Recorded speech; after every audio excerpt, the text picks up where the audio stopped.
Bonjour Jacques Gamblin. Bonjour. Content de vous accueillir dans Culture Média, comédien, auteur, metteur en scène. On vous a vu dans Pédale douce, Les enfants du Marais, Le premier jour du reste de ta vie, Le nom des gens, l'incroyable histoire du facteur cheval, homme de théâtre également avec des créations personnelles. Je vais citer Tout est normal, mon cœur scintille ou alors 1 heure, je sais pas la dire, 1 heure 24 secondes. Non, 23 minutes, 14 secondes et 7 centièmes. J'avais bien les 7 centièmes, c'était les 24-13 que 14 que 23-14 que j'arrivais pas à bien prononcer.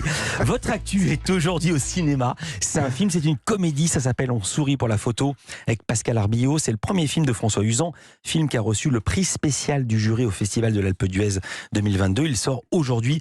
Qu'est-ce que ça raconte? C'est vous Thierry, ce papa qu'on aime bien mais qui est chiant. Ça commence bien. Bah c'est ça, non? Ouais, mais c'est ça une tout à fait, comédie. il est chiant. Bah Ouais. oui, bien sûr, il a cette barre-là à sauter pour devenir sympathique. Il est chiant, il trie ses photos, il vient de tomber à la retraite, et ça a l'air de faire un peu mal. Ouais. Ah oui, normalement on dit tomber amoureux, vous tombez à la retraite. Oui, C'est je que me là, suis dit que ça ploum. pouvait être une expression. Il est tombé à la retraite. C'est absolument parfait comme image. Il trie ses photos obsessionnellement, névrotiquement. Et puis sa femme lui dit qu'elle en a marre et que Sa femme, elle travaille, elle est très dynamique. Oui, et il y a un c'est contraste ça. énorme entre les deux. C'est ça. Lui, il a un peu, c'est pas, il s'est un peu enterré, un peu anesthésié, et lui trouve le meilleur moyen, le plus con, je pense. Il fait un marché avec elle. Il dit alors écoute, si c'est comme ça, c'est comme ça. Mais alors on fait une dernière semaine en vacances avec les enfants, les mêmes vacances qu'il y a 20 ans en Grèce. Et comme il est, comme j'ai dit, obsédé par les photos, il emmène son album et il veut reproduire à l'identique ses vacances d'il y a 20 ans avec des enfants qui ont évidemment 20 ans de plus. Grèce 98, on va entendre la bande-annonce. Fred, mon Dieu! Je vais te quitter, Thierry. Oui, quoi? Tu veux qu'on se sépare? C'est d'accord. Mais avant, on se fait un dernier voyage en famille. Athènes? On part en vacances. On se refait Grèce 98. Et si on veut pas? C'est hyper gentil, papa, mais ça va être compliqué pour nous. Je sais pas si vous le savez, Thierry, mais maintenant que vous êtes à la retraite, vous avez le droit à pas mal de réductions. Si tu viens, je te file 1 000 € et tu enchaînes sur Ibiza. T'es en train de m'acheter, là? 1005. Dernier prix. C'est quoi les dates? Ce n'est pas un brouillage, monsieur. C'est une reconquête. Inch'Allah, mon frère, Inch'Allah. Les enfants, réglez vos montres. On est en 98. Allez, photo. Sympa les vacances en camion poubelle. Bienvenue au Merano Suranos. Ah, mais il n'a pas changé. Comme nous. Saute en bombe. Allez. T'as vraiment des couilles. Ouais, voilà, le type est probablement mort. Les mêmes vacances qu'il y a 20 ans. Top chrono. La même magie. C'est un acteur porno? Rocco Siffredi. Oui. Dans votre cul. Pardon. Et on l'a pas dit, mais les enfants, ils ont grandi. Il a toujours le maillot de l'équipe de France, votre fils, si j'ose dire, mais il a plus 8 ans. Il a 28 ou 30 ans, ils ont tous du travail. Oui. Et puis c'est là, parce que cette idée, elle paraît, elle est vraiment, vraiment con, mais elle a l'avantage de réunir cette famille qui s'est un peu dispersée, évidemment, avec le temps. Chacun fait ses affaires. Mais fait peur, j'ai cru que vous allez dire cette idée, elle est vraiment vraie et c'est arrivé au père au réalisateur. Non. Il est parti quand même de choses un peu à lui, de choses intimes, de ses passions pour la photo aussi.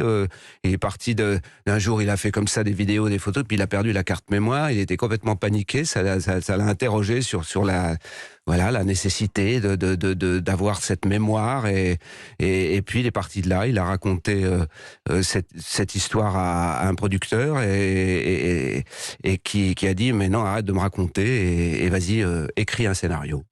Ah oui, au départ, c'était juste un récit. Oui, voilà. Ouais. Et je le sais parce que j'ai préparé cet entretien. Vous-même, c'est pas votre truc, les photos.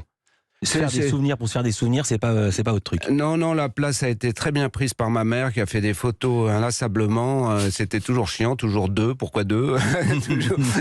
toujours sourire, toujours. Et d'ailleurs, c'est ce que dit François Uzan très justement. Ce qui l'intéressait, c'est pas tellement la photo en elle-même, c'est ce qu'il y a avant la photo et ce qu'il y a après. C'est-à-dire, on est là, peut-être on s'est foutu sur la gueule dans la famille, je sais pas quoi, tout le monde s'est engueulé, et puis hop, d'un seul coup, il y a photo. Allez, photo. On imprime ce moment et tout le monde, hop, fait sourire, la banane, et puis après, toc, on continue la discussion. Alors on a ce point commun, Jacques Gamblin, je suis comme vous, je déteste poser, et votre personnage de Thierry pourrait être clairement antipathique. Vous dites, il pourra pas être antipathique, radin, monomaniaque, un peu con. Comment vous avez réussi, parce que vous avez réussi ça, à le rendre sympathique? Je sais pas comment je fais ça. François Uzan dit qu'il m'a engagé pour ça, parce qu'il s'est dit, si je prends Gamblin, il a l'air sympathique, alors on va lui faire jouer ce personnage monomaniaque et peut-être qu'à un moment donné, il va devenir attachant. Vous avez fait un compliment à votre femme Claire, à son personnage interprété par Pascal Arbillot. On ne veut pas spoiler, je ne vais pas raconter comment ça se termine, mais vous parlez formidablement bien d'elle et de son rôle. Je vous cite, vous dites, elle joue ce rôle pas facile avec subtilité. Ce rôle pourrait être, je fais la gueule pendant 85 minutes et je garde les 5 dernières pour le bonheur. Elle a fait autrement et c'est bien vu. Alors, pas de rigoler, mais comment elle fait elle aussi?